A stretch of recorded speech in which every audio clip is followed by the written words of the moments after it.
Hello everyone and welcome to today's presentation. I'm excited to have you here.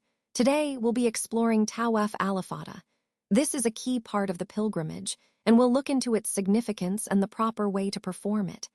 Over the next few minutes, I'll guide you through the main points so you'll come away with a clear understanding. Let's get started.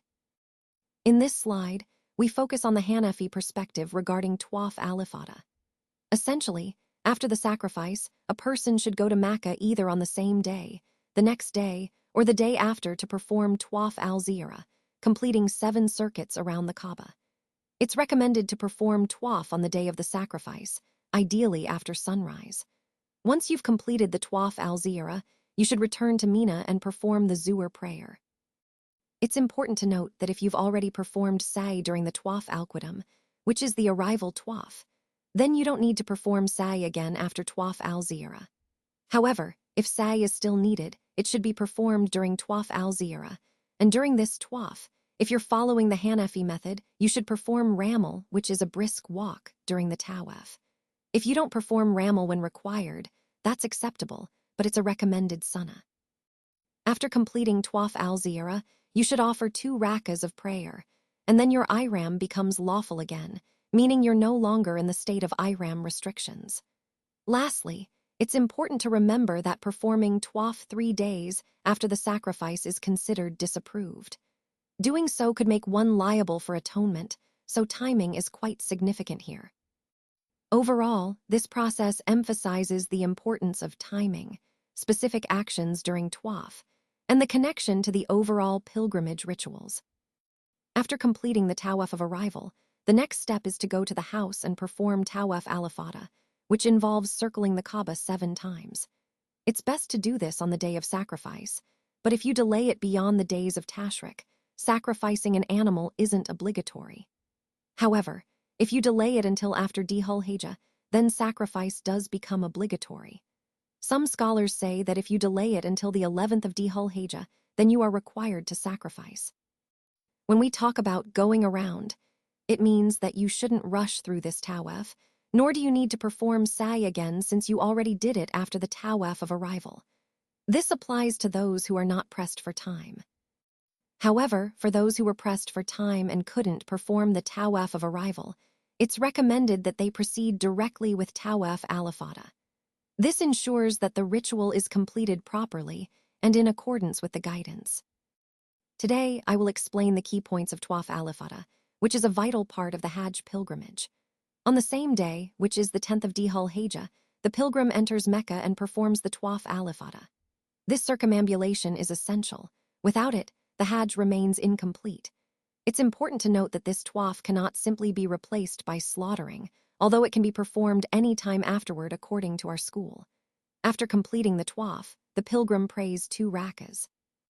Next, if the pilgrim has already gone between Safa and Marwa after the initial arrival circumambulation, they do not need to repeat that. However, if they haven't done it yet, they must perform this Sa'i, because going between Safa and Marwa is also an integral part of the Hajj, and without it, the Hajj remains incomplete. During this period, the pilgrim remains in the state of ihram. Now, the recommended order for performing these rituals is as follows. First, stone Jamrat al-Aqaba. Second, cut the hair. And third, perform the going forth Tawaaf al Ifadah. The sunnah is to perform all 3 on this day, but it's acceptable to do them in a different order if needed. The timing for these rituals begins at midnight, which is between sunset on the 9th Dhul Hijjah and dawn on the 10th. Finally, once you have completed the going forth Tawaaf and the Sa'i, if you hadn't done it after the initial circumambulation, you are almost done with the major rites of Hajj for this day. Today, I want to talk about Tawaaf al Ifadah, which is an essential part of the Hajj rites. As Hanabli, it's important to remember that the pilgrim should go forth with the people to Mecca to perform this specific Tawaaf, known as Tawaaf al-Ziyarah. This is an obligatory Tawaaf, meaning it's a required part of the pilgrimage, and it marks the conclusion of Hajj. Now, for those performing Tamattu Hajj, if you haven't performed the Sa'i after your first Tawaaf of arrival, known as Tawaaf al-Qudum, then this is the perfect time to do it.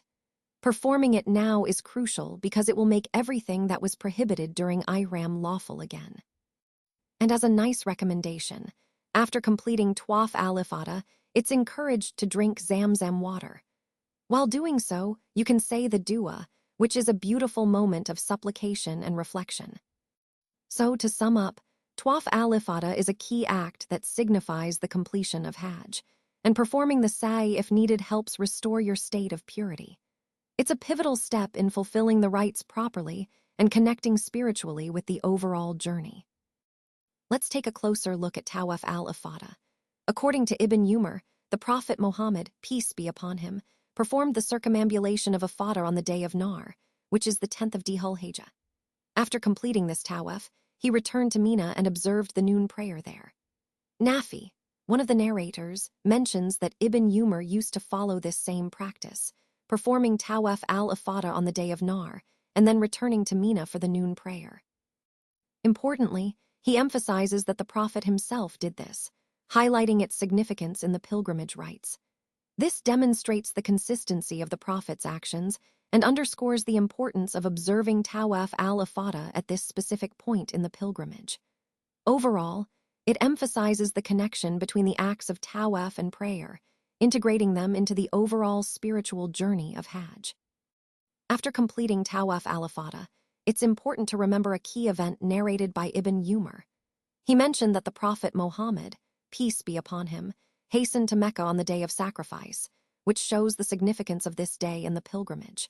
Then, after fulfilling his duties in Mecca, he returned to Mina and performed the noon prayer there. This sequence highlights the importance of efficiently performing the rites and maintaining the connection between the different stages of Hajj. It also underscores the importance of returning to Mina, which is a central location for the rituals.